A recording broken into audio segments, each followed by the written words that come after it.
So, pagkatapos mong gisahin yung kamatis, bawang at sibuyas, kailangan gisang-gisa siya. Yan. Yan, ganyan. Diba? Paste-like na siya. Paste na siya. Isahin mong maigi. Alam mo, yung pagluluto, it takes time and patience. Hindi mo dapat madaliin. So, nagluluto tayo para sa pamilya natin. So, kailangan ng effort, time, and patience. So, ng madaling luto, marami namang mga easy recipes. Kaya lang pagdating sa ganito, na may gisa-gisa, hindi siya dapat minamadali. So, lalagay natin yung karne.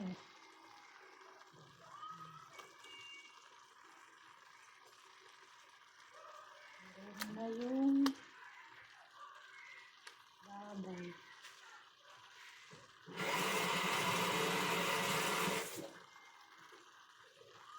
Bakit maraming kamatis?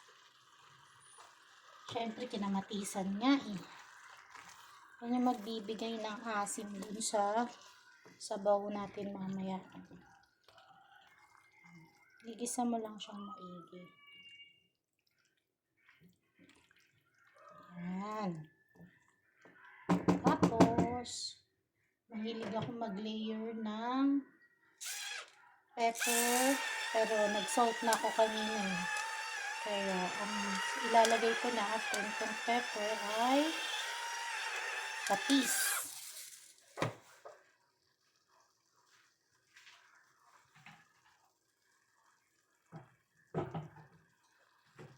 Sa patis naman, tansyahin mo lang.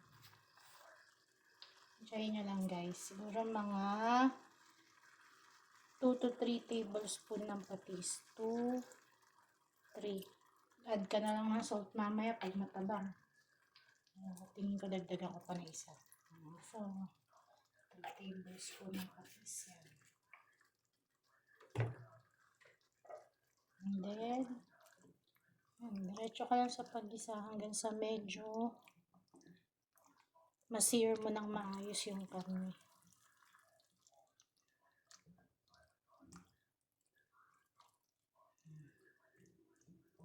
Yan. So, hintayin mo lang ng konti. Bago natin ilagay sa sabaw, hintayin lang muna natin siyang maluto.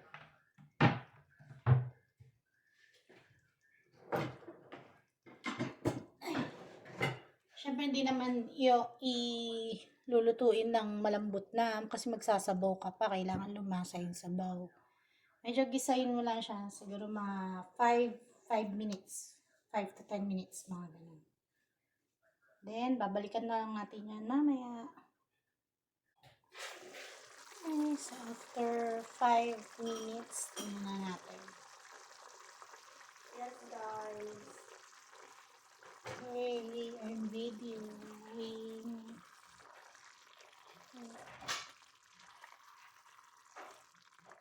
So, yan. Medyo luto na lumambot na ng konti yung karne. Di naman talaga lumambot kasi syempre 5 minutes ka lang naman. Ibig sabihin, nagisa na siya ng maayos. So now, lalagyan natin siya ng tubig. Yeah, tubig.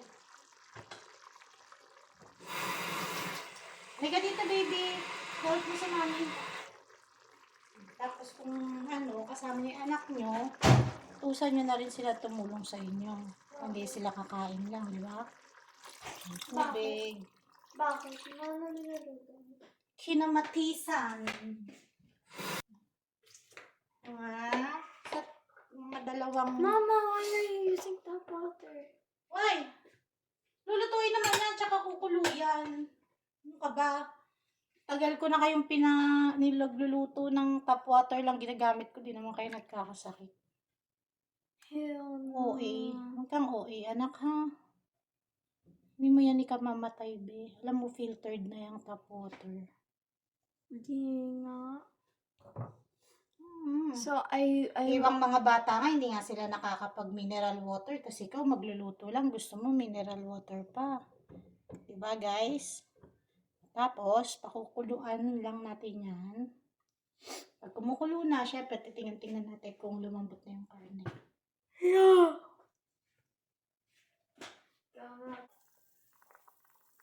Then, kapag kumukulo na, check nyo pag kumukulo na. Tinanggal ko lang yung takip kasi baka umapaw.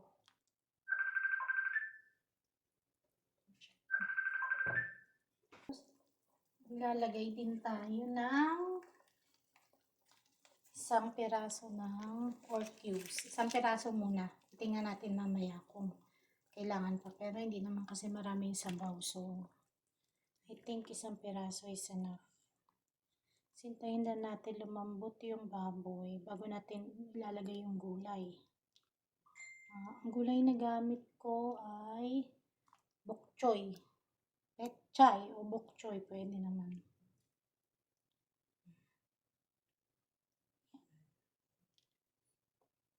Masarap.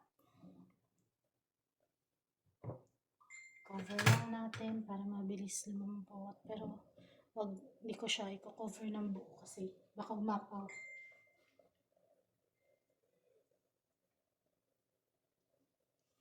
Ayan.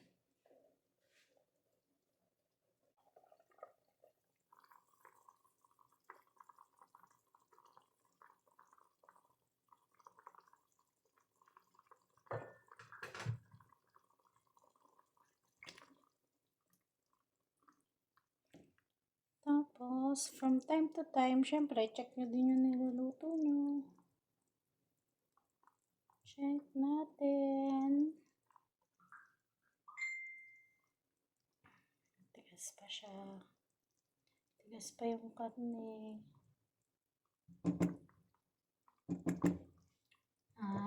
Tapos usually, pag ganyan, ginagawa ko. Tikman ko na siya. Alam ko kung meron pa ako mga kailangan i-adjust.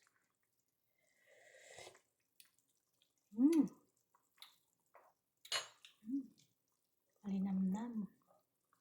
Busok pa ng pepper.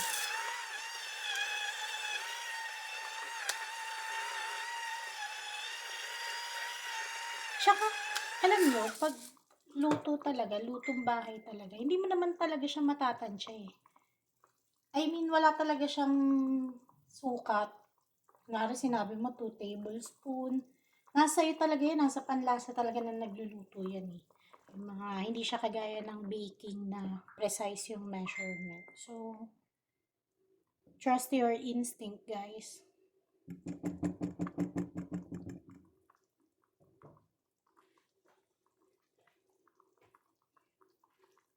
Balik lang natin to at ayan natin kumulo.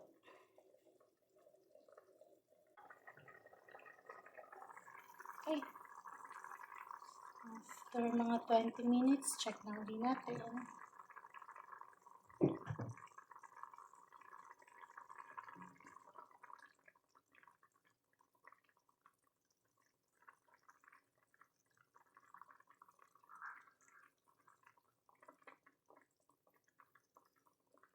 Pa. Konting palambutan pa.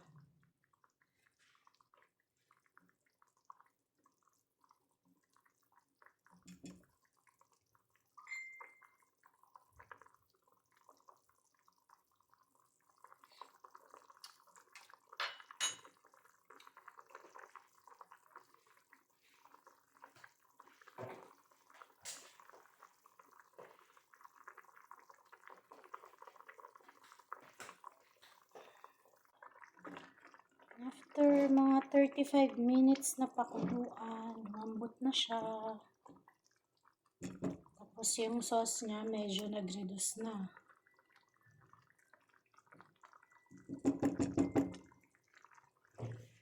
Pwede na natin ilagay ang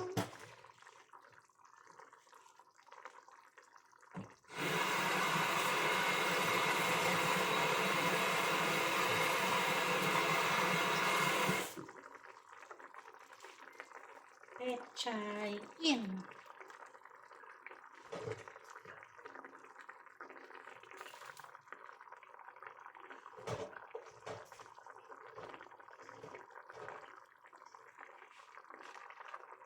So, dinagdagan ko talaga kasi.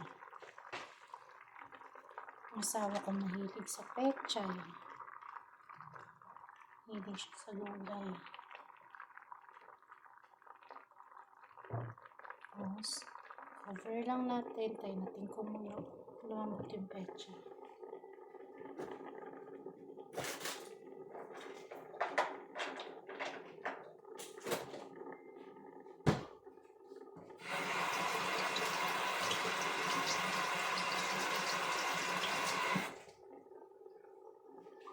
Nalagay na rin ako ng siling green. Siling green. Pasensya naman sa siling green. Na freezer na kasi yan.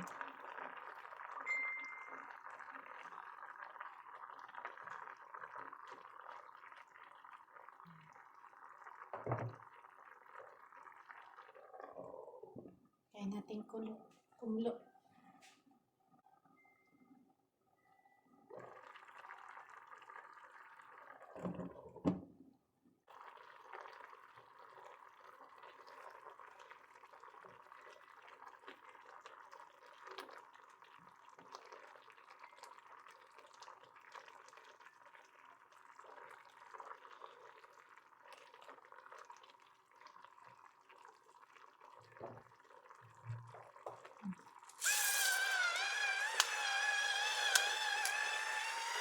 Sorry naman guys, mahilig talaga kasi ako sa pepper. So, tsaka hilig ko talaga nililayer ko yung pepper. Hindi ko siya nilalagay agad ng marami agad, isang lagayan pa lang. So, ay ko siyang nililayer. Hindi natin i-overcook yung gulay kasi hindi masarap pag overcook masyado. Sarap siya yung medyo crunchy pa. Yan.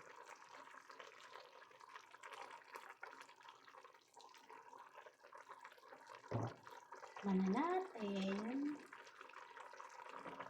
Tingnan mo yung karne. Lambot. Kaya mo nang hiwain. Hiwain ito ha. Kasi malambot to guys.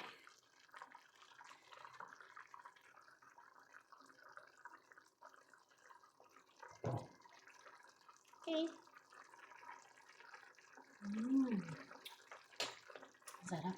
Kanin na lang kulang. Okay. Tayin ko na ito. Tayin ko na ito lang. That's it.